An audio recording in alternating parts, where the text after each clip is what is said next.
It's enough, I think. It's enough, I think. Hello, everybody, and welcome to the Green live stream. And no, I am not at home. Oh, you're in an undisclosed location. An undisclosed location. That's what that's a little homage to Gray Zone. He always says that about his guests. I knew I heard that somewhere. Although they're joking, but they're half not joking because I mean they have gone after Gray Zone so hard they've grabbed them at airports and stuff. So they're only half joking. Only half joking. Yeah. Well, I am up north, almost to Chicago, because we have. I thought I'd start out the show talking about all the stuff we have going on. It is a lot of stuff. So our petitioning starts Wednesday to get our state slate on the ballot. We now have 6 statewide candidates, plus Alexandria running for U.S. House in District 10 against the dreaded Brad Schneider. We're going to be at a Medicare for All town hall tomorrow in Grays Lake, hosted by Lakefront DSA and Justice Coalition. And then Wednesday we'll be at the Sulzer Library from 1 to 5. So you I'm putting the graphic sign a petition to get us on the ballot. And if you think you can, help circulate, like go to farmers markets or circulate with your friends and family, you can do that. So we'll have petitions available. Then what else are we doing? We're doing Thursday at Oak Park and from 12 to 3 at the library. I'm trying to add the graphic. There's 10 in here. So okay. I'm gonna delete one. You want to delete one? I'll just keep rambling. Well, I don't see how to. Oh, I can't delete things you put up. Could you delete a pic and then I'll put it up? Thank you. Okay. But yeah, we've got a whole lot of things going on, folks. If you want to help us petition, please do. If you're in Illinois or close to the border, you can come in and help us petition. And I'll show this one, then we can delete that one. So okay. Love your graphics, Scott. Thank you. So yeah, we'll get into what the image is behind because it's super creepy, folks. Super creepy. That little painting of George W. Bush. So let me so we've got things going on all week. Petitioning starts Wednesday. So here in Illinois, the gatekeepers have decided that we need to get 25,000 signatures, and we'll have to get a huge buffer. So we're going for 50,000, but that's statewide. And here's all of our candidates. Well, look at that lineup. Yay. And we go for double the amount of signatures because the Democratic Party in Illinois, the Democratic Party will surely take us to court and try to get us, kick us off the ballot. So, yeah, if you can help out, reach out to me, scott.free@ilgp.org, or stop into one of our Thursday night hangouts on Zoom, Thursdays, 8 p.m. Central Time. The link for that is at ilgp.org/events. So yes, this is stuff. or show up to any number of these, and we're going to be there this week, starting tomorrow, right? Yes. Nice. Yes. I noticed you put up the graphic on the website. That looks really good. Yay. Yeah. Yes. So we've got all our 2026 candidates, and yeah, we're going to be all over the state. For folks in Chicago, I highly recommend coming Thursday, 5 to 7 at Nabala Cafe, 4660 North Broadway. It's a great cafe. I've performed there. It's been fantastic. It's a fantastic coffee shop. Yep. I'm putting the pledge if anybody wants to sign up to help us petition and get people on the ballot. All those nice faces you saw. We're going to need help to get them there. Yeah. So as we've been doing recently, which I really like, let's start out with good news, sandwiched by some bad news in the middle, and then some good news. So the first one is, do you want to do the Greg Stoker announcement or you want to do Butch? You can pull up the Greg Stoker. Okay, then you can get the clip. Yeah. Butch. Yep. So Greg Stoker. He was endorsed by Track APEC APAC. Tracker. And you know, Yay. I was ragging on APEC Tracker like crazy because I just assumed it was like a Democratic Party psyop. And I'm not saying that that doesn't still happen. If you notice in all the social medias, all anybody cares about is, oh, do they get money from APEC? If not, and they're a Democrat, I'm going to support them. Well, folks, that's not exactly how things work. As they've joked, it's like AOC does it for free, right? She supports the Iron Dome. I support Israel for free because that's a great career move for me. Right. Thank you. That's what it is. Exactly. But we're very proud of Greg. He's been endorsed by Track APAC. Yes. And he's running in Texas 31. The election is November 3rd, just like it is for all of us here in Illinois. So yes, I was wrong about APEC Tracker in terms of they're doing the that's my clue as to whether, or my red line maybe is, do they endorse outside of the Democratic Party? And so that's what's important, and that's why I've been critical of DSA. Do they support outside the Democratic Party? We will see. But yes, APEC Tracker also endorsed Anthony Aguilar, who's running for Congress in North Carolina. He's already guaranteed. He's already going to be on the ballot, folks. North Carolina went to court. They got because I don't remember the whole issue around it, but now they are. Oh, that was the oh my God! It was the lawsuit against them trying to remove signatures.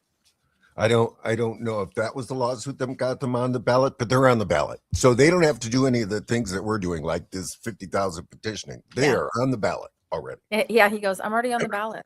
Yep. I don't have to do anything. I'm on the ballot now. And there's no primary because I'm the only one running for the seat in the Green Party. So right. Yeah. So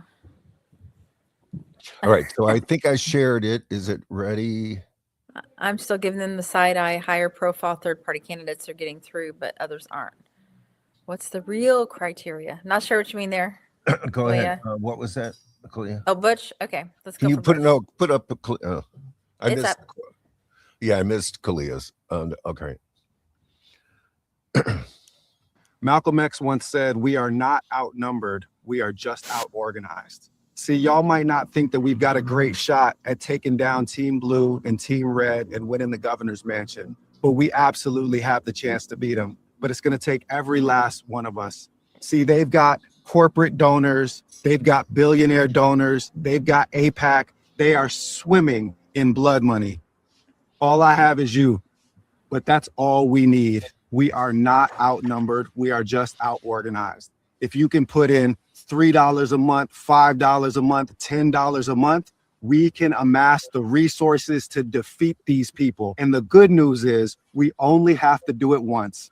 Put me in office and I will make sure that we get publicly financed election and election reform. No more buying elections. My name is Butch Ware. I'm running for governor in the state of California to bring the power back to the people. Join the fight and donate at butchwareforgov.com. Malcolm. Nice. Yes. I love how straight and to the point he is. Like, He's great. Yeah. And I love that he's actually a good rapper. That's my criteria. Who am I going to vote for? They've been a really good rapper. I mean, if you guys didn't see his rap that he put out, it's really good. And like, I know it's a silly joke, but rap is like, I'm a musician. Rap is the hardest modern genre to do right. I mean, you could do it wrong like you wouldn't believe. I put out a rap song 30 years ago. It's terrible, folks. It's terrible. It's really hard to do rap correct, and he does it. I know that's not a reason to vote for him, but Alexander is here. What's up? Hey, I love Butch Ware so much. Butch Ware is the best. And can you put Kalia's quote back up, comment back up? Oh, well, she had two, but this one's almost better. Jill was on 3/4 of the ballot, so we're on the ballot again. Oh, that's right. Thank you. That is the reason that North Carolina is on the ballot. Yeah. Every state has different rules. I wish we had that rule, but we don't. Every state has different rules. Hey, Illinois, we might end up having to sue you. So, right. If you, you did make the hurdle pretty darn high. and it's a lot of resources and stuff for parties that don't have, you know, all that dirty blood money. So basically, you're gatekeeping us from running for office. And I would say we have a case for discrimination against independent parties, third parties, because Mhm. they moved our petitioning up 1 month. So we lost June when everybody's outside. That's what we lost. Now we're stuck with end of February. February So, through May. They did that on purpose. They did it to make it harder. So we haven't talked about go to court, but we'll see. Yeah, you can't convince me that it was an accident. And can you put up Kalia's first one? I just want to know what it said. It's going to be a little clunky today because we don't have our producer, so I'm not on the screen all the time, so I don't catch everything. So I'm still giving them the side eye. Higher profile third party candidates are getting through, but others aren't. What's the real criteria? Okay. Yeah. So I guess Kalia, Anthony's getting through, but don't we have somebody on Wednesday night? I don't know who's coming Wednesday, but yes, I don't know. I couldn't remember whether Butch has been endorsed. I'm guessing he has not from Trip, and maybe Kalia, and you could throw that in the comments, but I have not Endorsed by APAC Tracker. Oh, I don't know. I don't know that they've done governors races yet. Okay. So far, I think it's been House and Senate. House and Senate. Okay. All right. Let me know when you're ready for the next thing. Let's see. $1 billion middleman. I'll just this is from Open Secrets. Talking about the political ads that we see. Let me know when you get it up and I'll. Okay, I got it. Okay, so, the $1 billion middleman, how a handful of firms dominate political ad buying. So this is why you don't see us, because it's all about the money. Political ad buying in the 2024 election cycle remained concentrated among a small group of private media vendors, with the top firm pulling far ahead of its competitors. A dynamic that can influence how campaigns and super PACs deploy millions of dollars in the 2026 midterms. Collectively, the 5 highest paid political vendors received about $2.1 billion. That's all you need to know. Yeah, right. That says it all. And we're trying to, please send in your $5, right? We need $5. Right? No, but I think it, I've said this a lot, but it makes a good point. We are volunteers, folks. The Green Party's volunteers, and people are critical. Why don't you see it? We don't see you guys. We don't see it. Folks, we're up against $1 billion budget, right? A $2.1 billion budget, apparently. That's why, I don't know. I looked in my pocket. I didn't find $1 billion. Actually, my pocket's empty. And I think that shows a point that we got to keep getting across to people. And I hope that at some point they understand that they should support us for that reason. They should support us because we are just a group of volunteers trying to make this country better. And it isn't about careers. It isn't about high finance and insider stock trading. And that's not why they don't say that's why they're there, but that's what they do. Right. So. Well, we're not bought. So when we get elected, we will work for the people, not for the for the $2.1 billion that got us there. You know what I mean? Somebody is for the $5. That's what we owe them for. So hang on. Here's our little donate doohickey. Oh, there we go. So that's for the Illinois Green Party. Please donate whatever you can. $2, $5. We like $26 for 2026. I don't know what the limit is, but I'm pretty sure it's fairly high. But I know most people don't have a lot of money. So even just like $26 a month is huge for our budget. It really means a lot to us because we do a lot with very little. Okay, so the next one was the status at X, the Epstein files, redacted before 9/11. I'll show the picture while you find it. Right, because actually the picture's even better. But you could share, or I'll share it. Oh, I'm sorry. We'll do the picture first. Okay, yeah. So this, folks, is a painting. I don't know who painted it, And it is George W. Bush with a paper airplane. It's a little hard to see, but at the bottom, it's 2 Jenga towers that have collapsed. So this painting was sitting, I think it was on Epstein Island, if I'm correct. And so I think we're going to be talking more about there's a Epstein, at least a 9/11 connection to the folks around Epstein. And so I already have it in the share if you want to put it up. Okay. So there are 3 million Epstein files withheld, redacted, that directly coincide with 9/11. Remember when trillions of dollars went missing right before the Twin Tower attacks? I don't even know that part of the story. But it just shows, yeah, when we got the Epstein files, the super redacted Epstein files, that whole period of time is missing. And so I wanted to add this. Oh, no, that's not the one. Okay. Crap. I thought I put it in the show. Is it this one? No. Sorry. Well, I'll keep going while you're looking for what you're looking for. Can you delete a pic? I just did. Okay, thank you. Yeah, the next thing is Sabby Sabbs. Okay, let me get this up. It's just a better graphical representation. Oh, okay, I got you. There you go. So, oh my God, I just thought that was brilliant. So, but that is, referring to missing files, folks. Completely, we got nothing from September 2001 and before, for a few months before. Nothing came out. So that tells you, And then you compare it to that painting. Looks like, how they say 9/11 was an inside job. Yeah. Well, and, it also points to, again, I think it has to do with this unbelievable superiority that people have who know for a fact that no laws pertain to them. None. Nobody, they know no one will arrest them. No one will charge them. Nothing will happen to them. And so they get this attitude. It's all a joke. 9/11, 9/11, right? That was the joke. Had you never heard that one? That 9/11? I mean, I feel like I did, but I just forgot.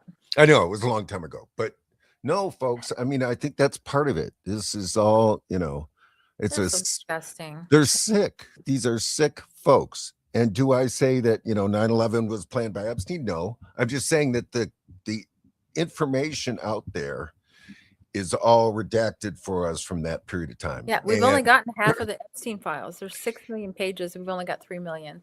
And it looks like the major gap is 9/11. No, it's even worse than that, though. I think Really? we have a little piece. I think it's in the show. Only 2% of the Epstein files have been released because they did it by file size. And it's like 5 terabytes or whatever. I don't know that stuff. But it's just 2%. But what I wanted to say is that... crap, I lost my train of thought. Sorry. We're a little tired, folks, because we've been planning. Maybe it'll come back to me. We'll keep going. Live stream is always so interesting. I know, right? When you don't have a producer, it's brutal. It's like, So yeah, Sabby will be at, this was her show just like 2 or 3 days ago, I think. Maxwell 9/11 reveal. And then there's a bit about the Epstein painting, and Pritzker's brother is mentioned. It got an email from Ghislaine Maxwell. And it's time. So it starts at 1728 and goes to 2136. Then I jump forward. Okay. All right. Let me know. Go. So that right there from Virginia, I just wanted you to hear that before we get into that email, because I think for whatever reason, Ghislaine Maxwell has painted herself to be just some sidekick of Jeffrey Epstein, or she was coerced into doing these things, or she didn't get her hands as dirty. But one of the things I wanted to remind you is that Virginia Giuffre continued to say that Ghislaine Maxwell was actually even worse than Jeffrey Epstein. She also went on to say that Ghislaine Maxwell participated in the abuse. Her job was not just recruiting these girls, and she's not the only one, as we see in these files, that was recruiting these girls. So hold on to that for just a second, okay? Because now I want to show you something else. There was a painting that Jeffrey Epstein had, and some of you may have seen this picture before, but if you have not, pay close attention to this. Shout out to 99% Johnny. Epstein had a painting in his home of George W. Bush sitting on the rug of the Oval Office with 2 paper airplanes and 2 collapsed Jenga towers. Just in case anybody was wondering what could possibly be worse than what they've already revealed. So take a good look at this picture here. If you have not seen it, here you go. Jeffrey Epstein had this painting, okay? And here are the Jenga towers right here on the floor. There was a rapper back in the day, and he had a song called Why. I want to say it was Jada. Was it Jada Kiss? I forget. But he had a song called Why. And one of the things he said in the song was, why did this? Why did that? Why did Bush knock down? He was called a conspiracy theorist and all different types of names. But here you see this painting that Jeffrey Epstein had, and people have been asking questions for quite some time. Those who want answers have been asking. Check out what is in the Epstein files. Check this out. Shout out to SCIF. Epstein documents expose Ghislaine Maxwell being invited to become a member of the Shadow Commission of 9/11. Why would they ask her? And what connection does she even have to September 11th that wouldn't be tied to something nefarious is the million-dollar question. So I want to show it to you here. Check this out, because she did respond. RE Shadow Commission. Any interest in being on the Shadow Commission of 9/11? The membership list is secret. Rough cut at, and then there's a web address here, which I tried to copy and paste. It doesn't work. Let me know. Regards, Ed Epstein. And then you see there is a website for Ed J. Epstein there. It's called edwardjepstein.com. Now, I tried to, copy and paste that as well. Nothing comes up. Interestingly enough, I Googled Edward J. Epstein. What I saw was a journalist that went by that name, but I couldn't actually have any or find any concrete proof that this is the same person. So I didn't want to put that information up here, and I have no proof that that is the exact same person. But I found that very interesting. And she responds to Ed, thanks for the invite. Unfortunately, I cannot be on the Shadow Commission. And that was at 7:02 p.m. when she responded. That was January 5th, 2003. I think that's where we pause. Yeah. Yeah, I mean, I think even Nick Cruz at RBN was covering this about, she has no qualifications for it.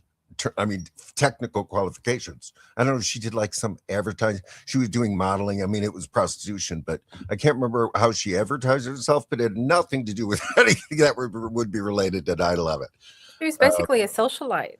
Socialite, right. Yeah, that's what Sabby says. Then Okay. you want to go forward a little bit? I want to add one. I remembered. Oh, I was going to tell you the timestamp. 23:45 is the next spot. Okay. Go ahead. Yeah, I wanted to say that one of the things that we've learned since 9/11, is that at that time we did not know that ISIS and Al Qaeda was CIA and Mossad funded, supplied. And so it puts a completely different picture on things now that information has come out. So now you look at 9/11 in a very different way. And you think of, what did 9/11 do? It gave the public the support of us going into Middle Eastern countries to destroy them, right? Yeah. I mean, and was it also total passed the Patriot propaganda. Act and got rid of all of our, Right. most of But our rights just got flushed down the toilet with the Patriot Act. Right. But specifically for a reason that Israel might want to do this, right? Is that this is what gave us, that allowed our government with public support. Now, of course, it was all stupid reasoning, but we fell for it. And to go into all of those countries, folks, Iran, Afghanistan, Syria. Well, some of us fell for it. I know. Yeah. The public at large. And so now again, what is happening? Israel is trying to get Trump to go into Iran, and it's probably going to happen. And I swear to God, our entire history is America working for Israel. That's what we've been doing for decades and decades. All right, let me. I just put our website in the comments if you want to go check it out. Asking you to scan the QR and donate, please. Facebook doesn't like it. Anyway. All right, 23:45. Here we go. You got it up. It was. This is probably one of the most damning things that's there that many may have missed. And to connect to that, there's something else that is in the Epstein files about Ghislaine Maxwell connecting to that point. Shout out to TRT World. After September 11, Ghislaine Maxwell mailed 42 people, imagining the eradication of all Arabs by 2032. Ghislaine Maxwell, disgraced British socialite and accomplice of convicted pedophile Jeffrey Epstein, emailed dozens of contacts wishing eradication of Arabs worldwide, according to newly unveiled files published by the United States. So you have to remember, Ghislaine Maxwell also was a Zionist. Her father, which we'll get into in just a second, also had communication and ties to the Mossad, also a Zionist. And we know Jeffrey Epstein, also a Zionist. Let's go on more here. Here it is. Jeffrey Epstein associate Ghislaine Maxwell, who was found guilty in 2021 for her role in helping Epstein sexually abuse teenage girls and is currently serving a 20-year prison sentence, circulated an email to approximately 42 contacts after September 11, imagining the destruction of Arabs worldwide. The content of the email was a fictional narrative set in the year 2032, depicting a world where the Arabs had been eradicated globally. Here it is. In this imagined future, a father tells his son about a historical event called September 11. The son asked what Arabs were, implying they no longer exist. The father explains that Arabs were a people who carried out September 11 attacks, after which the world united to eliminate them entirely. Now, pay close attention. It doesn't say Gazans, Palestinians, Lebanese, Syrians. It says Arabs, which would also include Jordan, Saudi Arabia. You get where I'm going with this? In a newly released email with no context attached to the document, Maxwell wrote to a contact, the Invisible Man, writing, "It is the year 2032 and a father and his son walk the streets of Lower Manhattan, approaching the site where the World Trade Center used to be in the end of the 20th century. The father sighs and comments to think that right here used to be the Twin Towers. The son, not understanding, asks his father, what are the Twin Towers? The father smiles and looks at the son and explains the Twin Towers were two huge buildings that used to be here until 2001 when the Arabs destroyed them. The son looks up to his father and asks, and what are the Arabs? Reports suggest Maxwell sent the email to dozens of her contacts, including billionaire Thomas Pritzker, among other elites in the Epstein Maxwell network. Thomas Pritzker is J.B. Pritzker's brother. You know, the guy that many people have been saying should run for president. There's a number of people saying J.B. Pritzker, the billionaire, he's a nice billionaire. He should run for president. So one of the contacts she sent this to was his brother. And she was contacted to be a part of a shadow commission of September 11th. Mm-hmm. Yeah. Just when you think it's bad, it gets worse.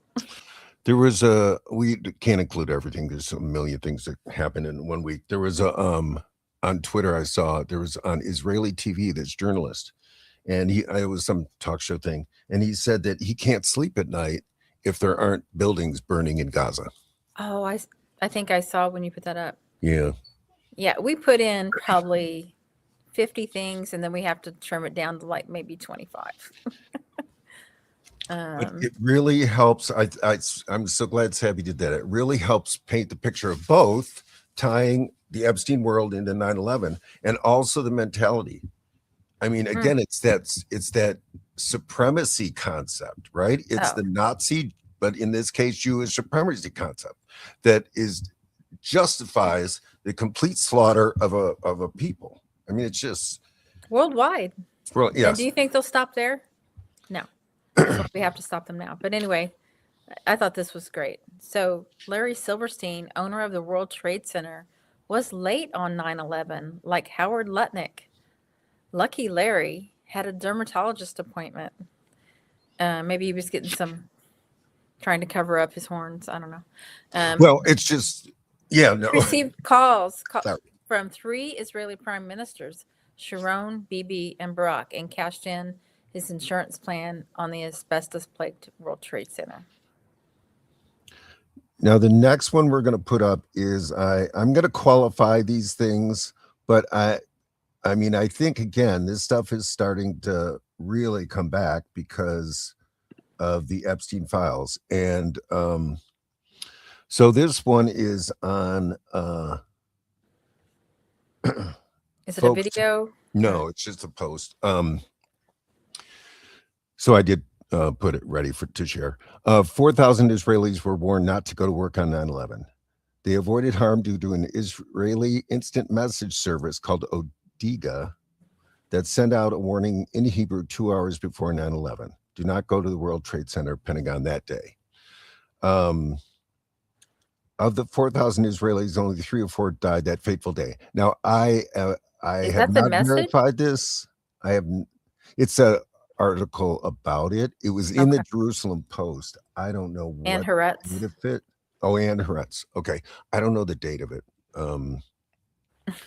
But I think it's kind of, I think the next thing we're doing is on Lutnick, right? Yeah.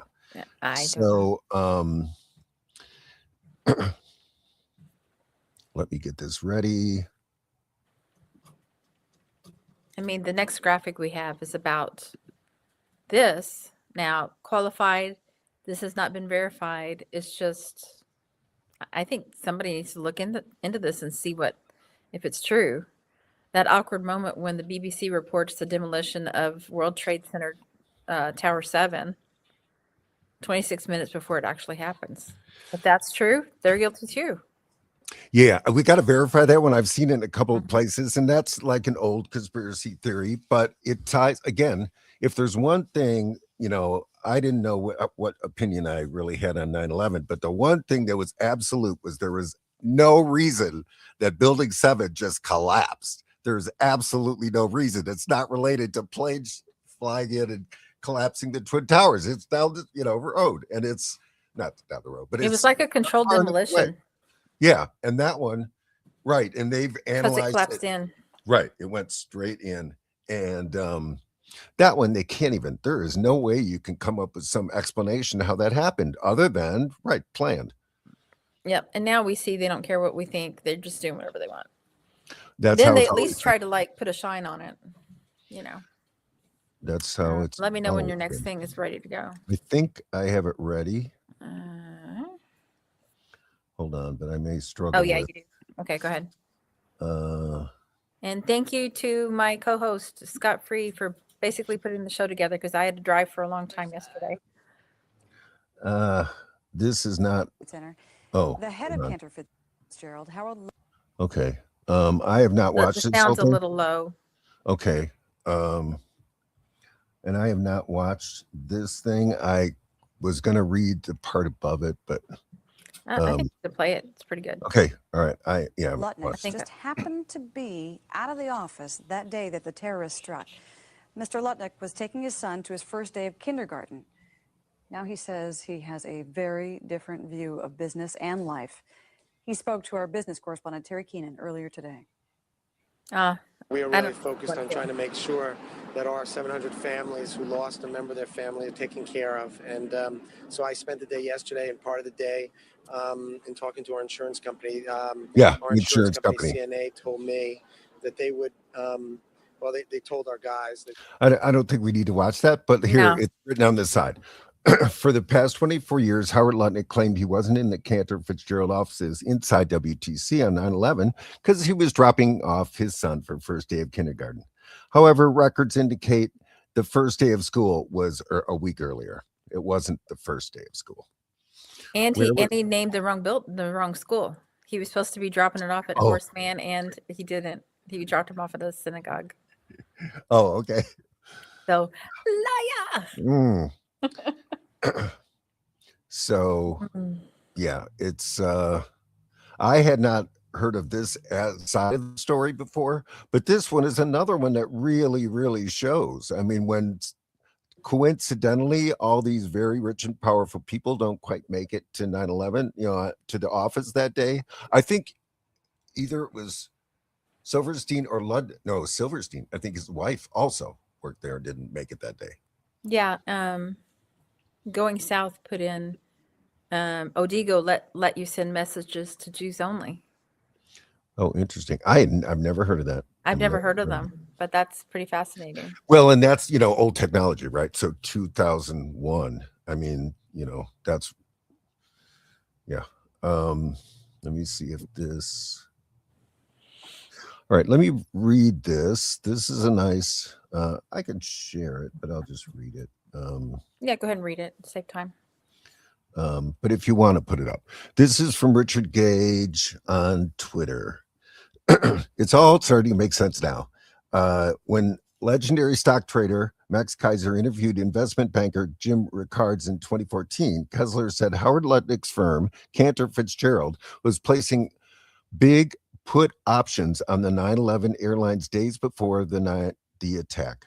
Alex Brown, an investment firm previously run by CIA head Buzzy Krongard, investment firm previously run by CIA person, purchased most of these put options. This is documented in a 9/11 commission report. 658 Cantor Fitzgerald employees died on 9/11 as their headquarters was the top floor of the North Tower. Lutnick claims he survived because he took his son first day of kindergarten. We're going to know about that one. Oh, Lutnick's wife was a lawyer with an office on the 101st floor. She claims an appointment she had that morning was canceled last minute, leading her to sleep in late. And the Epstein files have revealed Lutnick's close ties with Jeffrey Epstein. His name is in the files. He's one of the biggest names in the files.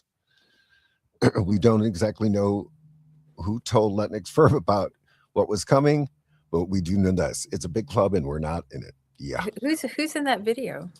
That was a recent thing. That was a Trump. I just deleted it. That's okay. And Lutnick is there and people were commenting on how nervously he was laughing because I think 9/11 was mentioned in the, I didn't watch that video, but. Yeah. Wow. That's all I got to say is wow. And then this video is a cool one. It was here's our solution. Yeah, there you go. Put people in there that actually care and aren't there for a career to get rich and to be horrible around the world. Right. I mean, the reality is we have two pedophile genocide parties in this country, both of them, Republican and Democrat. People are so corrupt when it gets up into high places. I mean, I'd never imagined I would be complaining about political parties for pedophilia. I mean, it's what? But what is it people say? that's That where we're wasn't on at. my bingo card. Right?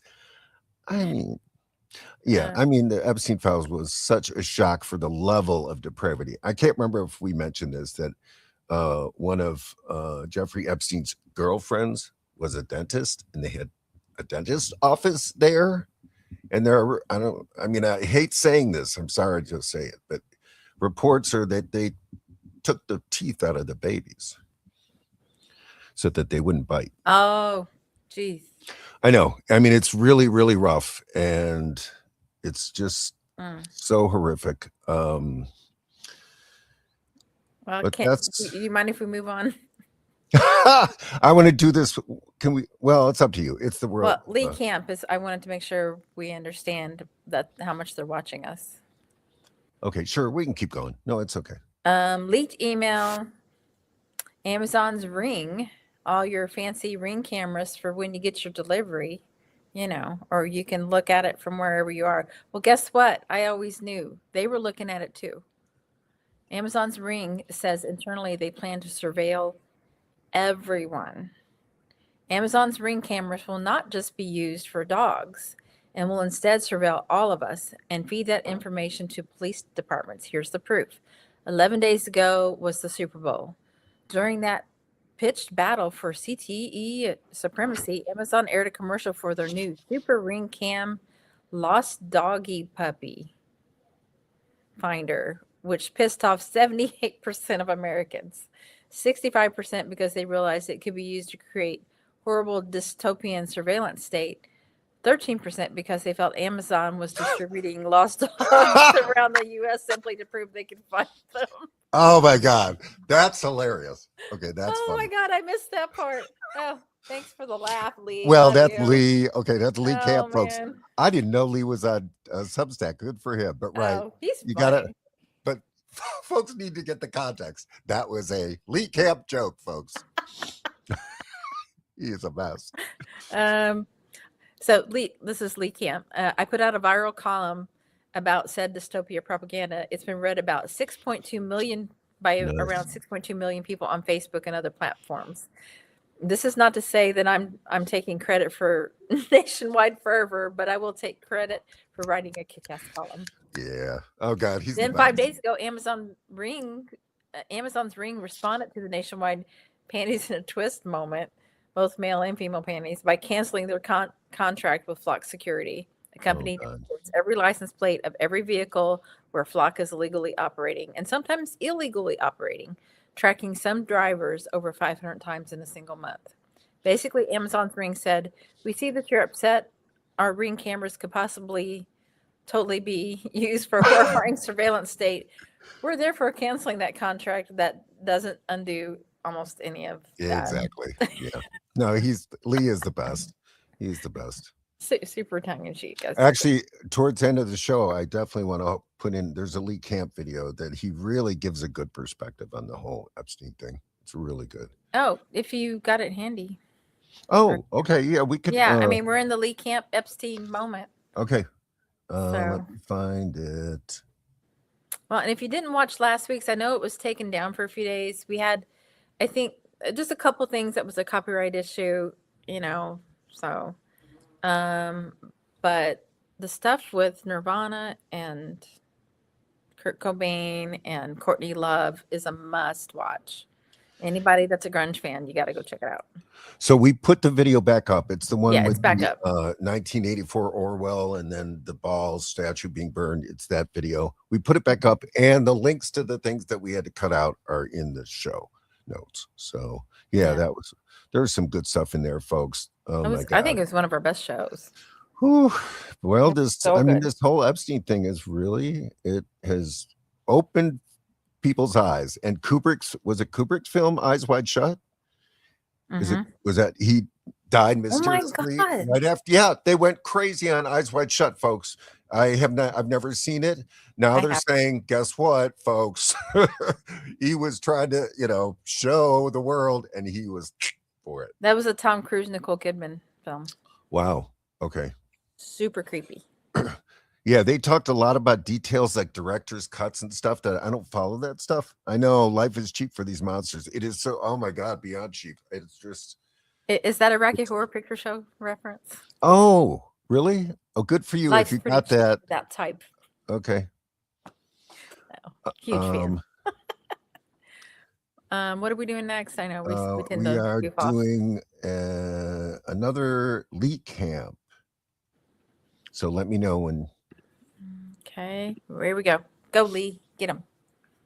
Deciding whether to arrest you. But the part of this scandal that remains nearly unsaid is what it reveals about capitalism.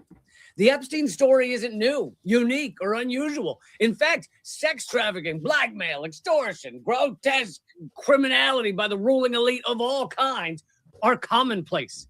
Yeah. And most of it remains unpunished and unpublished. Many people think this reveals that great power corrupts. Basically becoming a billionaire or a high-level politician or a top businessman warps the mind and melts the moral core before it dribbles out of your helpless butt cheeks. But in fact, that analysis has the causality backwards. It's not that power corrupted these disgusting men and a few women. It's that capitalism is a socioeconomic system in which the sociopath, the parasites, rise to the top reliably and undeniably. There are other systems in which this would not be the case, but in capitalism, those individuals who have no concern for the victims of their actions are the ones who take control. Their victims, human and non, are myriad. Poor people, young women, elderly people, misinformed people, people in developing countries, wildlife, the air, the future, trees, rivers, dugongs, spotted owls, everything. The list doesn't end. I'm not saying every sociopath is a billionaire or a big-time CEO. They're not. There are sociopaths working at the 7-Eleven around the corner. He told me I had too much Slurpee in the Slurpee cup. It's in the cup.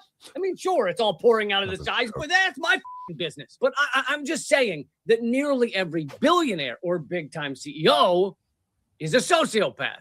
And once a sociopath has that level of power, no crime seems unacceptable. Why would it? Laws don't apply to them. Exactly. Laws in our capitalist society are mostly designed for people who don't have the money or the power to get away with breaking them. The Epstein scandal has revealed the revolting depravity of the upper echelons of the ruling elite.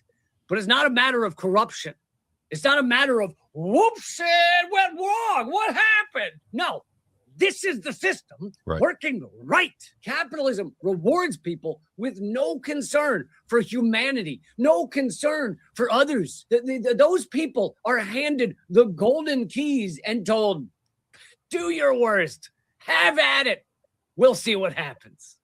We must evolve to a system that puts humanity and the natural world first, not money or power. Until that happens, the castle on the hill will always be filled with Jeffrey Epstein. Yep. Can I put up number 10? Sure. Thank you. The French. Don White. Yeah, go ahead. The French were not calling for resignations in 1789. Neither were the Russians in 1917, sorry. And neither were the Cubans in 1959. I just make the point. Right.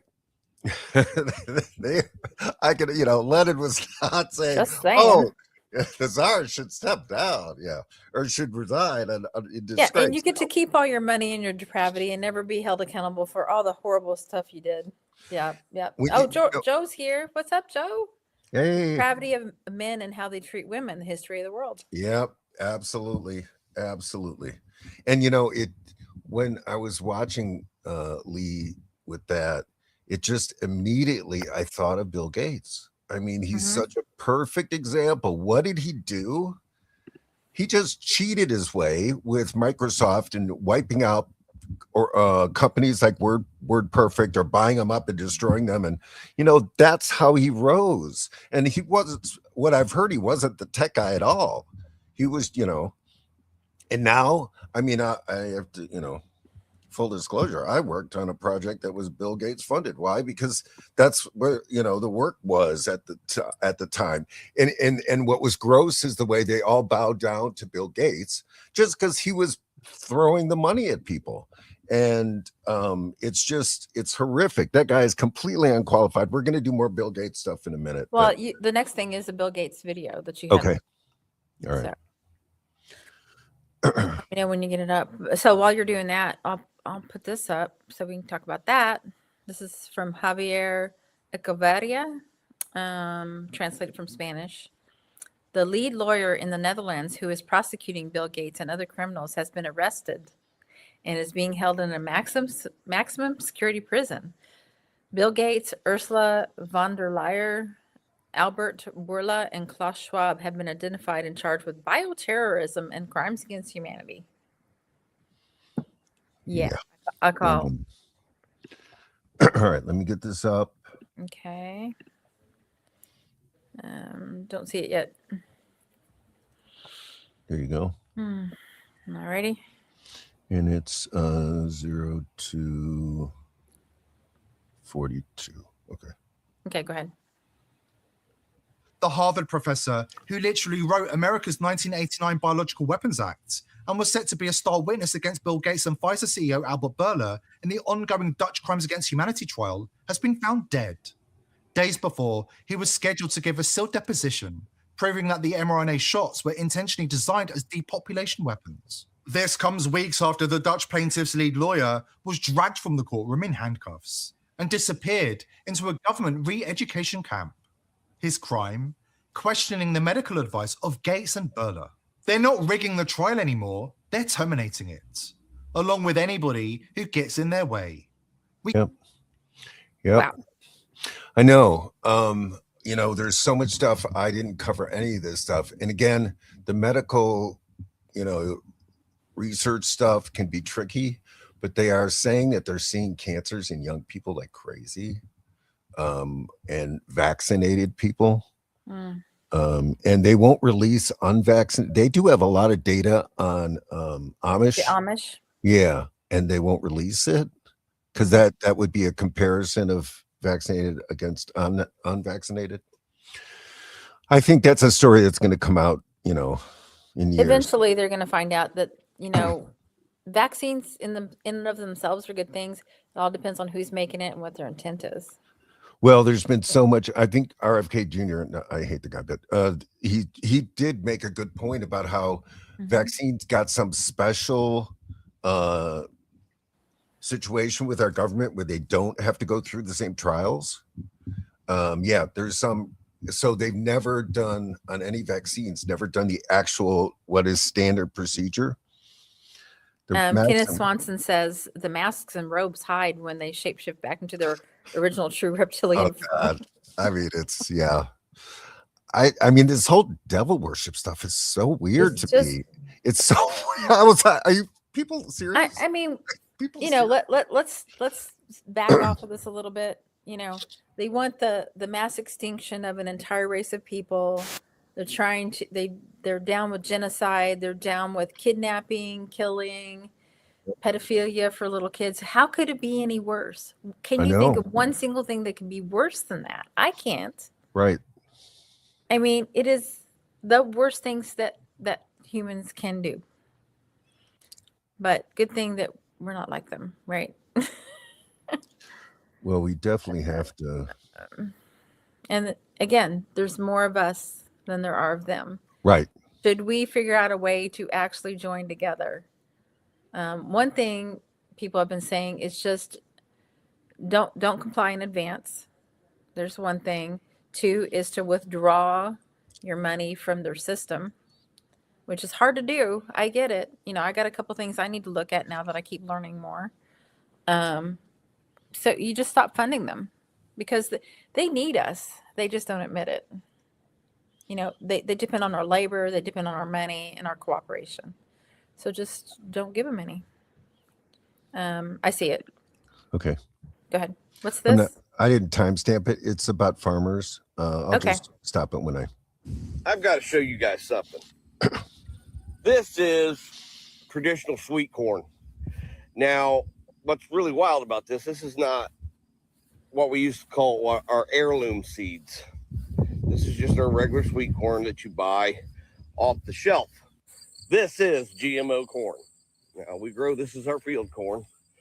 And the reason I want to show you this is I'm going to show you two things. This is heirloom corn.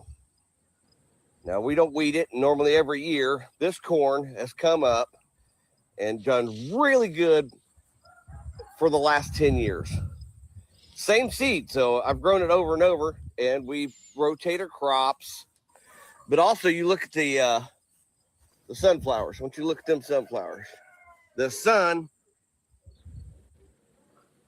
I can't see it, but well, the sun basically is right there, and they've got the flowers have turned away from the sun.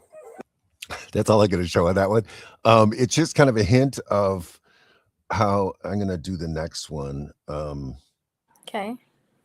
How this does. This comes back to Bill Gates. Let me see if I have. Why would the sunflower turn away from the sun? Yeah, that one is weird.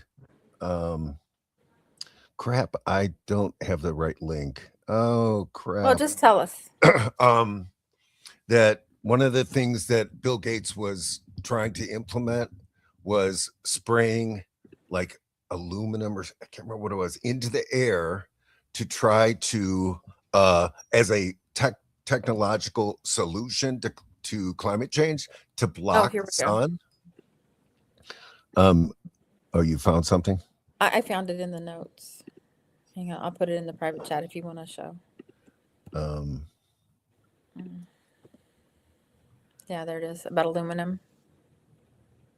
Yeah, I think it's no, it's not the right one. I put the wrong link in there. Oh, okay. We'll have to skip it. Shoots. That's insane. Trying to interrupt the basic functionality of a flower. Okay, this one I do actually have it. I just didn't realize it. Let me stick this up. Okay. Because I think what he does is he shares a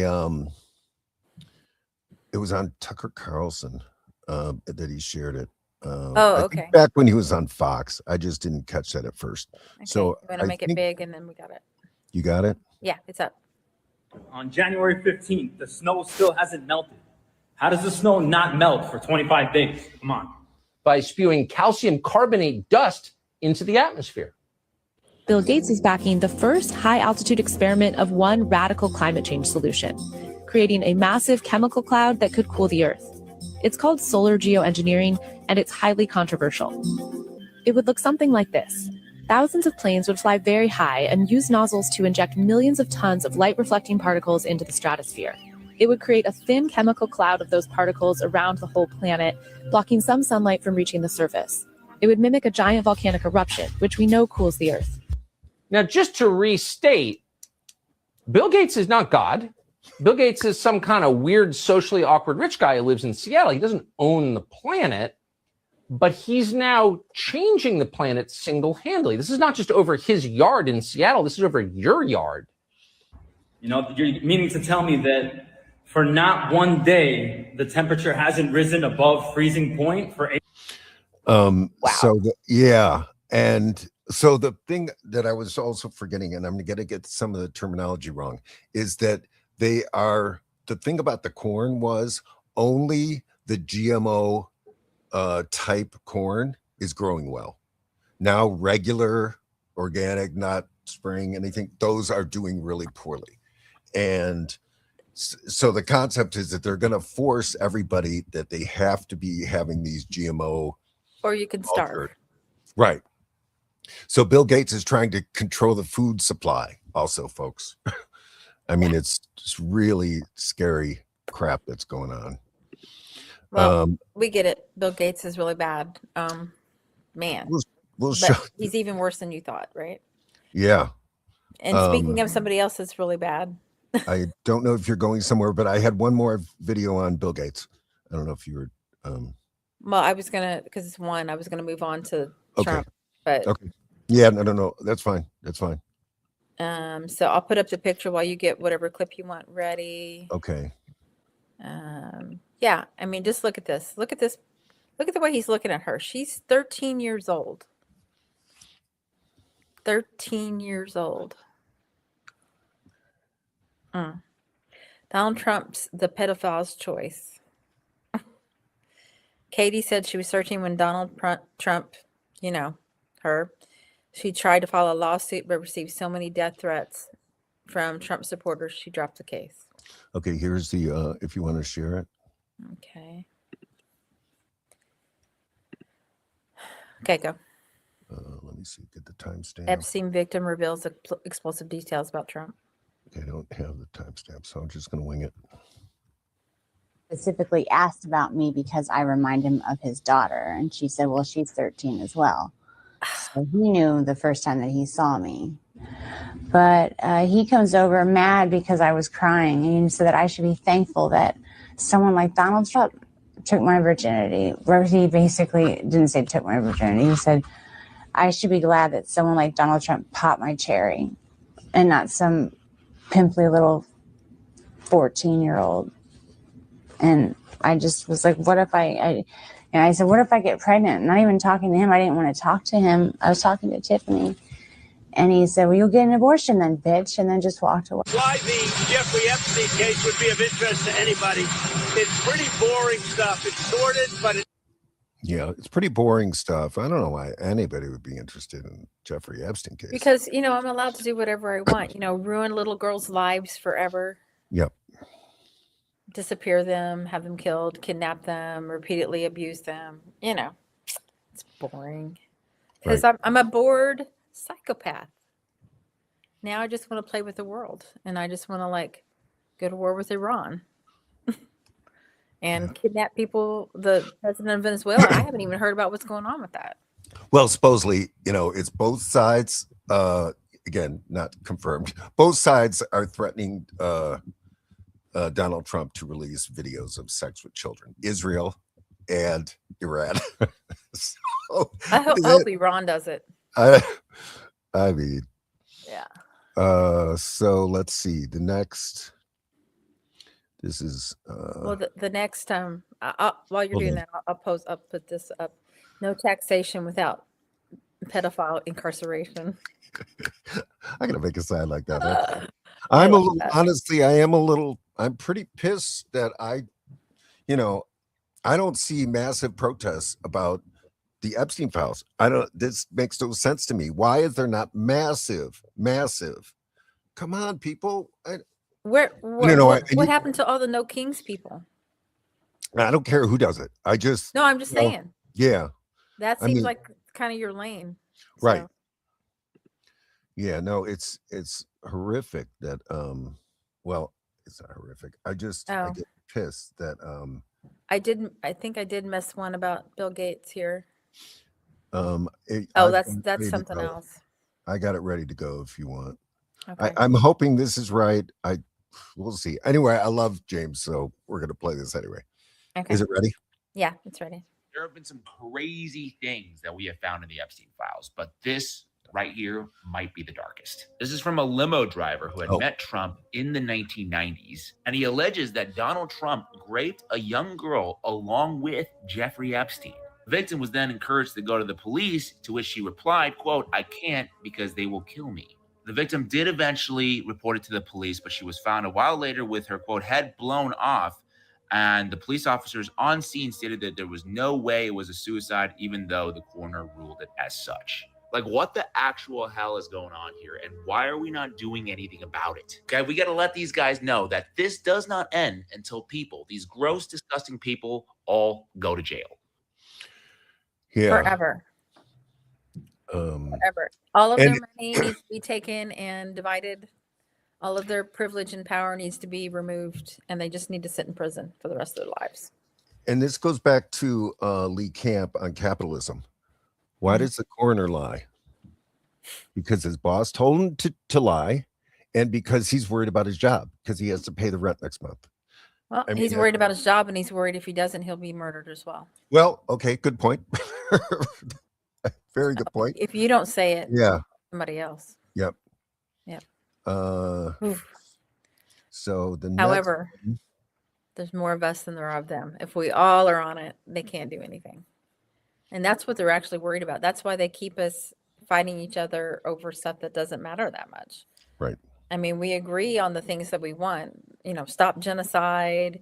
We think that our money should be going towards universal health care, actually take care of the people that you say you represent instead of ignoring us. That'd be nice. So I got it up. The piece we just, James Lee, he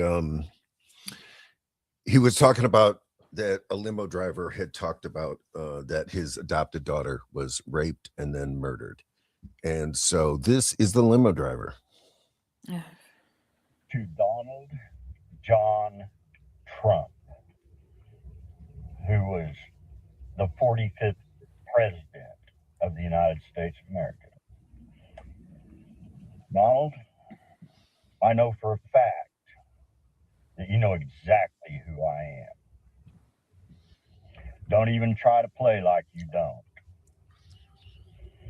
You stalked me in May, I'm almost certain it was May of 1995, and you know you did.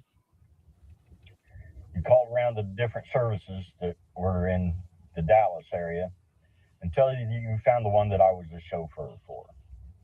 Then you requested me specifically to come pick you up so that you could intimidate me. You even threatened me with your ignorant gold-plated semi-automatic, whatever it was. You did all that because you had raped a little girl around Christmas time of 94, 5 months earlier, who was 14 years old. Now, when that little girl was 7 years old, her and her two sisters became my daughters by choice. I love all three of those girls more than life itself.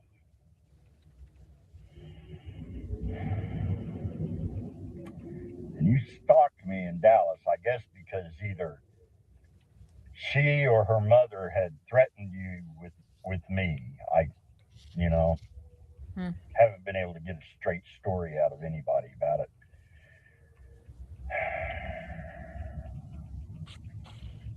And you bragged while you were on your cell phone to somebody named Jeffrey, about having raped my daughter by choice. So that's the point. That's good. Yeah. That's the point. So Trump found this limo driver so he could sit in the back and call up Jeffrey Epstein to brag about raping his adopted daughter. Sick. Fucking sick. Wow. Yeah. Okay, I think we'll stop on it's Trump. It's well, just, we had this global obliteration of obliteration yield beam. They literally have a GOI beam. And I included, so Thomas Massey claims to have seen unredacted prototypes of a mass extinction level weapon belonging to the state of Israel in the Epstein files. The House rep said he couldn't go into any more details, but saw it is named the Global Obliteration Yield Beam. So it's a GOI beam, right? Just like 9/11 was a joke, right? 911, better call 911. He called it a GOI beam. Everything is a joke to these folks. Mass murder is a joke to these folks. And say why GOI is funny. Oh, GOI is Gentiles, non-Jews are GOIs.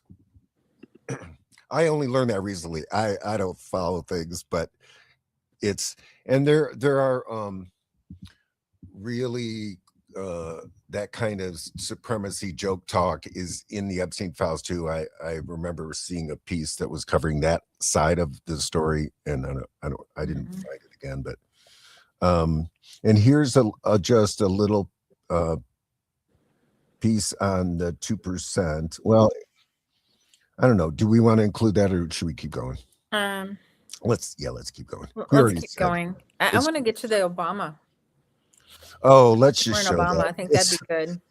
Let's show it. But I definitely want to end on some nicer. So let's show the Obama with the Epstein Medal of Honor Awards. I know when it's ready. Thank you. And meanwhile, while we're waiting, meet the Illinois Green Party 2026 candidates. Anytime there's a pause, I'm going to put it up. Griselda Romero running for governor. Edie Arndell. Hey. Running as her running mate for lieutenant governor. Joe Harrington running for U.S. Senate. Alexandria Keating-Sofiakis running in District 10 against the dreaded Brad Schneider. And recently, Anna Schiefelbein running for comptroller. Timmy Pappas running for state treasurer. And Jeffrey Schiefelbein running for Secretary of State. Okay, so now that's ready. Are we ready for the yeah, it's Epstein up. Medals of Honor? Here we go. Oh, Epstein Files. Who's that? That's the comedian. Epstein Files. That's Tom Hanks? Yep, all of them are in the Epstein Files. Oh. Yep. Oh God, is he in the Epstein Files? Yep. Well, was the one of it? Is that Ellen DeGeneres? Ellen DeGeneres, yes. I know. What the fuck is she getting an award for? I mean, what the fuck? Was that Meryl Streep? Yeah. I don't remember. I don't know if I have not heard her name in. I didn't. But all the rest, well, I mean, it goes back to Jared, his video where, the comedian who was found mysteriously dead about, getting a contract for a TV show or a Netflix series or something. And then, we want you to have a suicide note ready. Oh, I just happen to have one in my pocket. Yeah, that was on last Saturday's show. It was funny. Yeah. You left that. And also and you're going to have to watch it next week, but it's the link in the because we got canned for including it. Yeah. And the trailer for Through the Pines, which was the story about Kurt Cobain and Courtney Love's relationship. That right there tells you, I mean, Nirvana was getting ready to expose the child sex ring, and next thing you know, Kurt's dead. Yeah. And the circumstances around that make it impossible. He did not kill himself. Same for Chris. I know I keep harping on this, but they were so influential in my life. I can't even explain. Grunge was back in my early days. Oh yeah, Nirvana with that album. That was super. Yeah. So I'll just read this next part. This is from The Lever. Democratic governors, notably those with their own personal fortunes to protect, are obstructing new proposals to tax the rich. Pritzker. Even though nearly 60% of U.S. adults and 75% of Democrats polled say they want people making $400,000, making more than $400,000 to pay more of their fair share. Governor Gavin Newsom, Democrat California, who is reportedly worth a comfortable $30 million, has vowed to stand in the way of a proposed one-time 5% tax on California's billionaires that would generate an additional $100 billion in public funds to support healthcare, education, and food access over the next 5 years. Across the country, Governor J.B. Pritzker, Democrat Illinois, we all know who that is, he's worth more than $3 billion with the B, shared doubts last fall about an Illinois proposal that would, among other new revenue sources, tax the state's billionaires nearly 5% on unrealized gains of all assets. So, folks, please help Griselda Romero get on the ballot in Illinois. Please, please, please. Yep. Come to the Sulzer Library this Wednesday, 1:30 to 5 o'clock. I think that's right. And then yeah, we'll have petitions, clipboards, pens. Folks can grab all that stuff so they can help us petition. And I'll be there. And please give me your info so I can stay in touch, because I'm supposedly in charge of all this petition gathering. So self-appointed kind of, but I want to see how things are progressing. I'm going to put out a social media post every Monday on how we stand. We're trying to reach 50,000. So yeah, we're going to be doing that. We're going to be super busy. Now the one thing I also wanted to add, because we want to get all this stuff, we got to get in the show. So I still like grunge the best. That's why I put it up. Thanks, Brian. Me too. Feel ya. Go ahead.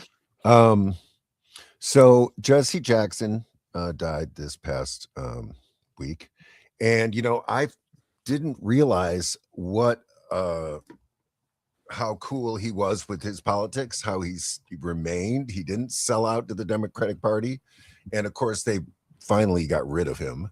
But this is it shows, folks, this whole thing about Israel and Palestine and the Democratic Party, this has been going on forever. So this is Chuck Schumer. I'm not sure the event. Oh my God, that's Chuck Schumer? It's Chuck Schumer. Oh, he's got the. Yep. So this is 1989. 89, folks.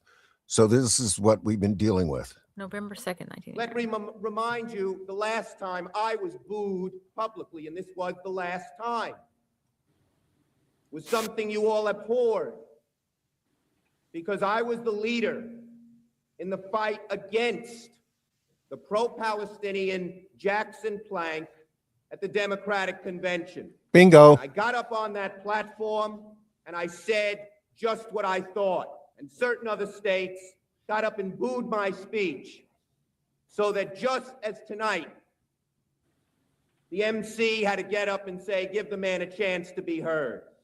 Well, you know what, ladies and gentlemen? Perhaps it didn't surprise me that it happened there. It surprises me that it happened here. Folks, hey, Bob, I deserve a little courtesy, don't you think? Don't you think, Bob? Don't you think, Bob? Mm-mm. So that's what we've been dealing with, folks. And did you notice who did the Democratic Party choose to be one of their leaders? Him. He was a rep. Yep. He was a representative back then, but he made it to the top. Yep, folks. He's the lead of the Senate right now. Yep. I mean, minority lead, but because that's where they like to be. Then they can talk their game and not do a damn thing. Because as soon as they get power, they do absolutely nothing. It's, the parliamentarian. Oh, there's this excuse. Oh, there's that excuse. So anybody that is running and still has a D behind your name and you think you're going to change it, you are kidding yourself. You will not change them. You will not ever change them. And the Democrats want to lose. They want to lose. When you see the way that all the iterations, and you're like, what on earth are these people doing? My God, they're going to lose. They're going to lose. They want to lose, folks. They want to, because then they don't have to be in the position to do something, and they can raise a lot of fucking money. Yep. And they can pad their pockets, and they can do nothing, and they can continue funding genocide. Because it was embarrassing. Remember when they were in charge and then $15 minimum wage came up and they had to come up with a parliamentarian to stop them? And oh my God, Kamala Harris just wouldn't overwrite the parliamentarian that no one had ever heard of before in their lives, even though she could as head of the House or Senate. I can't remember what her position was. But, as VP, I think you can override a parliamentarian like that. It's nothing. But no, I mean, look what the Republicans have been doing this whole time. They don't care what the parliamentarian says. Are you kidding? Have you ever heard them say the word parliamentarian? You will never hear that from their mouth. No. It's an excuse. It's a pathetic one, but it's an excuse. Yeah. I did want to get to some more positive things in our last 10 minutes. Okay. So yeah, all that's really atrocious, but the next one I had was from Truth Out. And who wrote this? Let's see. Susan Raffo. This is from Valentine's Day. The love we see in Minneapolis isn't exceptional. It's how we survive together. Our beautiful web is being woven in Minnesota, not with new materials, but with wisdom that was already here. People continue to visit the growing street memorial that marks the spot where Alex Preddy was shot and killed by 2 federal agents on February 2nd. That just happened February 2nd, 2026 in Minneapolis. That was Andrew Lichtenstein. Getty Images. Support justice-driven, accurate, and transparent news. Yeah. My partner, an immigrant from Brazil, shows love through acts of service. At first, I was confused. I have been raised to see romantic love, partner love, as centered on acts of adoration, big and intense action designed to make me, the beloved, feel exceptional. My partner, who is romantic, but not in that way, finds this focus on exceptional love confusing. She bonds with other immigrants on the strangeness of the adoration economy, sharing stories of childhoods where love was pragmatic, not gilded. My feminist self took an embarrassingly long time to feel the depth of love embedded in my partner doing my laundry or putting together a new shelf for my office. I grew up with acts of service kind of love, but my family didn't describe it as love. It was about duty and survival. I think about all of this sitting in my Minneapolis home, reading essay after essay about the mutual aid and collective care that is everywhere on these streets. Some of the reporting is laced with the tinsel of adoration. Minneapolis is exceptional, better than anyone. No one else is like this. I want to reach out and grab the authors by the pen and say, hey, that isn't what this is. Please don't exceptionalize us. This is a steadiness of love as caring for your neighbor, love as meeting the material needs of someone nearby. There is nothing new or fancy or romantic about it. It's just love. I mean, as you're reading that, I've got to cry. I swear to God. It's like, I mean, total props to Minneapolis. It just reminded me of the woman in the pink coat that filmed Alex when they killed him. What was Alex doing? He was helping this woman, trying to protect her. Yeah. And they murdered him. What was she doing? She cared about Minneapolis and the people of Minneapolis, and she stood there and filmed it, even though she could get killed herself. Yep. Oh my God. Yeah. Yep. And thank you for always trying to end the show on the positive note. Well, and here I'm gonna. This just now clarified for me of why I do this. Okay. And I didn't really understand it. So the next thing I have is, can you bring up the YouTube of the 2026 year of the fire horse, Pam Gregory, 410 to 631. So she's talking about all people are on 2 timelines. You're either on the timeline of love or you're on the timeline of fear. So that's what she was referring to. And then I'll explain a little more after you play that.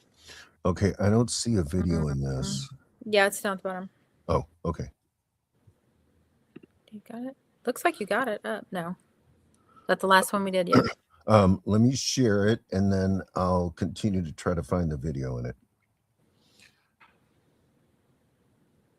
And you can help me find the video. You want to put it up? Oh, I did a YouTube. Oh, I don't know where you are. Oh, that was the other one. Sorry. Hang on. I'll grab it. It's the YouTube is right here. It's just above it, but I'll grab it and put it in the private. Oh, okay. There you go. Oh, I see. Right. The year of the fire horse. Never mind. I got it. Okay. Okay. What are the timestamps?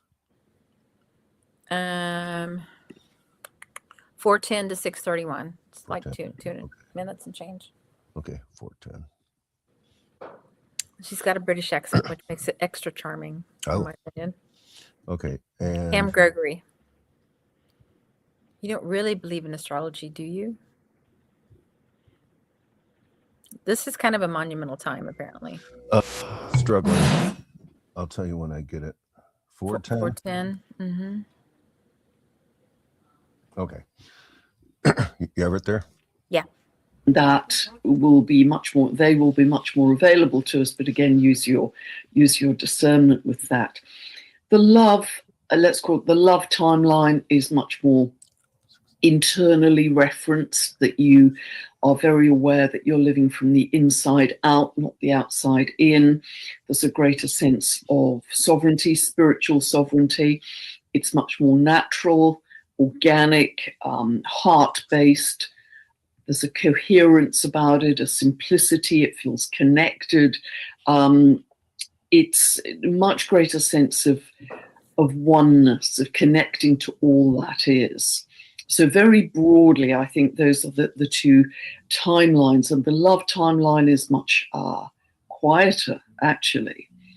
It's kind, it's humble, it's focused on service to others. How can I help you? Care for all living beings and care for the earth. And there's a sense of embodiment of these higher light codes that are coming in. So it isn't a place that we go to. It isn't a level necessarily that we reach. It's a sense of embodying these new cosmic and light codes coming in for us. And the people on the other timeline probably won't be able to see this at all. It'll be quite invisible because in a sense it is much quieter and less visible. So that will just seem like fairyland. You know, it's not real, it's not possible. Because whichever timeline you are on, you will get evidence of your reality emerging in every moment. Because we always get evidence of our belief systems and our timelines. But I do believe that since the Capricorn solstice, we've entered more of a harmonic split, let's say, higher harmonic, as the higher harmonic frequencies are coming in, and we are able to hold more light. Many people are rising into this higher harmonic frequency and a sense of co-creating with these higher harmonic frequencies and creating this strong, invisible architecture of light from which new realities will be birthed. Everything comes from energy. Nice. Yeah. She said one thing in here which I didn't have you quote it, and then I'll kind of explain the fire horse thing. But I was listening to her on the drive up here yesterday, and she said people always ask her about the suffering in the world, and you know, the genocide and everything that goes on, and she said that this is the period, she goes, it'll take time where we will raise our vibrations and that stuff will be unthinkable. That's where we need to get to, because you know, love is a high frequency thing. Good vibes is kind of a real thing, you know. But so there's been a lot of, like, every astrologer, and I'm not really into astrology, I just thought it was kind of fun, but apparently this is a huge deal, the year of the fire horse. Oh, okay. The seeds were planted in the 1960s, the last time that the stars and planets were aligned like this. Okay. So last year was, like, if you do the numerology, right? Last year was a 9, which that is symbolic of ending. And last year was also a snake year, and snake years, wood snake, which apparently that's me, in Chinese astrology, is about shedding and becoming, outgrowing your skin, shedding your skin, right? Okay. And this year is a 1 year, and also the beginning of the astrology chart is Aries, and his 0 point is like a do-over. We're starting at scratch. We're getting a chance to do it over. Then there was the Ring of Fire eclipse on February 17th, and that day was Chinese New Year, Mardi Gras, and Ramadan. Okay. There you all go. on the same day, plus a solar eclipse. So I want to talk about fire horse energy. It's all about the energy of revolution. It intensifies forward motion. But the key is to figure out how to harness it by focusing it. Because otherwise, you know how a horse will just run in a corral. You're supposed to wear yourself out and do nothing. Okay. It embodies a strong sense of community and working together. I think we see that in Minneapolis, and it's growing everywhere. Horse years represent the raw force of nature, the unstoppable surge of ambition, and the transformational power of courage. Last time was in 1966. So think about that. It was like the Beatles, wow. Peace thing against the Vietnam War. There was an explosion of countercultural and expanding consciousness with the hippies and the peace movement. I mean, it was huge. I feel like they planted the seeds for us, and now we need to bring it to flower. That's excellent. Yeah, absolutely. No, it's very true. I mean, right, the 60s, there's a reason why, you know, it wasn't quite the revolution we wanted, but it was revolutionary in thought. Yes, certainly. And well, I had to start somewhere. I mean, all these things take time to like grow. yeah, You know, that idea is still there. That revolutionary power was there. Now we just need to organize it better. What does Butch say? We are not outnumbered. We are organized. Right. So, and for homework, I don't know, we're out of time, but I'm going to put this in the chat. We can kind of look at it, but I don't think we have time to go through it because we're exhausted and we got a lot coming up. Yeah, things are going to get real hectic. We're going to be moving this show. Oh, you know what? We need to talk about whether 5 or 6. I'm kind of thinking for 6 p.m. on Sundays, where I forgot to talk to you before we started the show. But we're moving We're going to to decide Sunday right here. We're moving to Sunday evenings because Saturdays and Sundays during the day we're out petitioning. So we that's a super important time for us for the next 3 months. So folks, yeah, you know what? Maybe in our shows we'll even say where we're going to be. And so, you know, like we said, Wednesday, if you're in Chicago, Wednesday, Seltzer Library, 1 to 5 on Lincoln Avenue, and then Thursday evening, 5 to 7 at Nabala Cafe in Uptown on Broadway. But, you know, we're going to be organizing events, planning things where people can come. Please help us petition, all you folks in Illinois. Please come help us petition. It's super important. It's a big, you know, 50,000 signatures is, it's not an easy thing. But we do have 7 campaigns happening, and all those 6 of those people will be on one ballot. Alexandria is running for U.S. House. That's a separate entity, but the statewide candidates. So 1 petition, 1 signature for all 6. Right. To help us all get the ballot. So yeah, we can do this, folks. We can. Well, I put in the comments, bathed in something new, and this is kind of related to the last 2 things I shared with you. This is Lisa Oliveira. Okay. And what I want to tell you, I think she does just like a little, yeah, of course, Epstein stuff, just, you know. These 2 episodes on, I'm sorry. Can't find where I meant that. Well, while you're doing that, I just want to, sum up that you can contact me if you want to petition, scott.free@ilgp.org. And again, or come to our Thursday night Zooms, 8 p.m. Central Time. Yeah, it's on the website. ilgp.org. Yeah. I want to read a little bit of this.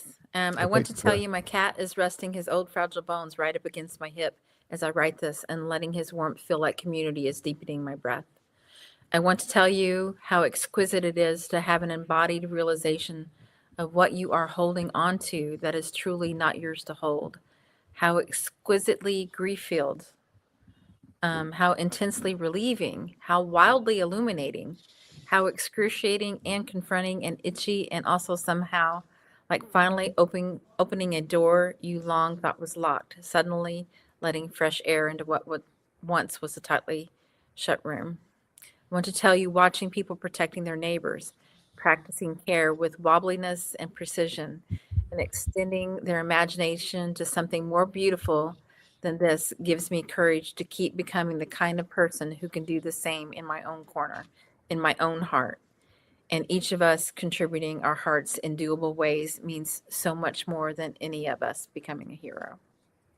Very nice. Love it.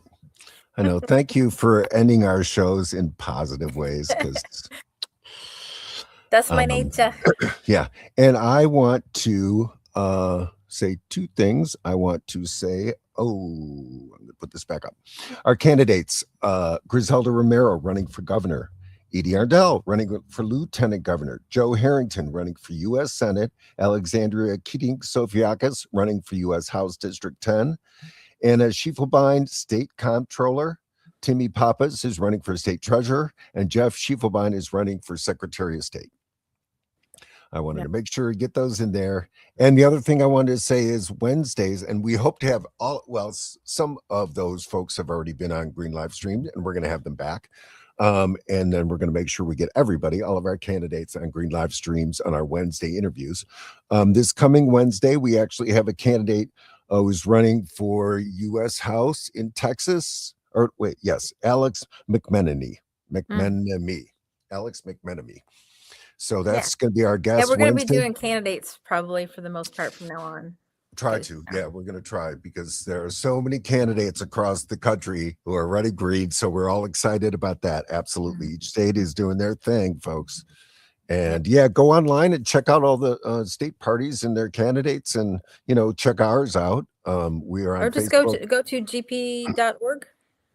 Oh, they got a lot of stuff. There's an article about Griselda and me done by our friend Jack Jones at Rise for Democracy Chronicles. He did a wonderful job. He actually asked us if he wanted to be interviewed. I'm like, yeah, because we're not going to get covered by ABC. So I wanted to comment, it's okay, Brian. Yeah, I know you didn't mean all caps, but the positivity is how you end the corruption. And it's not empty positivity. It's acts of love by doing acts of service. Like this is why I'm running. It is an act of service. Yeah. I don't want a career. I don't need to be rich. All I need all you need is love. The Beatles. There you go. John Lennon. That's just kind of me. I've always been that way. I don't need a lot. So and Brian is a dragon Libra. Oh, okay. Yeah. Nice. There you go. Yeah. That's cool that you know that. Going South says in my country, even the Green Party was corrupted. But you can uncorrupt what's been corrupted. Yes, a number of the non-U.S. Green parties are not as good as they used to be. That is absolutely true. I mean, I think it was Canada's Green Party that said Jill Stein should drop out. So trust me, folks, it's a constant battle. Okay. Right. It isn't. I know we say the Green Party is so wonderful. It's a constant battle to keep the Green Party wonderful. So, right. Because there are forces everywhere. Folks, infiltration happens everywhere. You think that certain entities aren't trying to disrupt independent parties. So yes, vigilance is what we have to do, and we are trying to do that here. Yep. And we try to promote on Green Live Stream the wonderful people in the Green Party. Not everyone. It's not 100% wonderful people, folks, but we got some applause, some hearts. Yay! And I would encourage. So I just told my friend today that is kind of my gardening and astrology connection person. Okay. From now on, the only emoji I'm going to use is fire, because this is the year of the fire horse, baby. There we go. Let's lasso that energy and let's ride that horse. There we go. So thank you all for being here. Thanks, see you everybody. Wednesday night. We'll probably be really tired and wired. Oh God. But we will be here 7:00, and then starting next week, because petitioning starts on Wednesday. Right. Sunday at 6. I think we've agreed. Yeah, I think we're going to go to 6 agreed on p.m. air. Central Time. 6 p.m. Central Time Sundays are going to be 6 p.m. Central Time Sunday. That way you can enjoy your weekend. You don't have to take a break in the middle. Yeah. Right. And start your week off with a little, the good news and the bad news and the good news. So, thanks for the fire. Here you go. All Let's right. start it now. Woo. Woo-hoo. There we go. Going south. All right. All right. Peace and Free Palestine. As always. An uprising, we're rising up. It's an uprising, we're rising up. It's an uprising. Fight!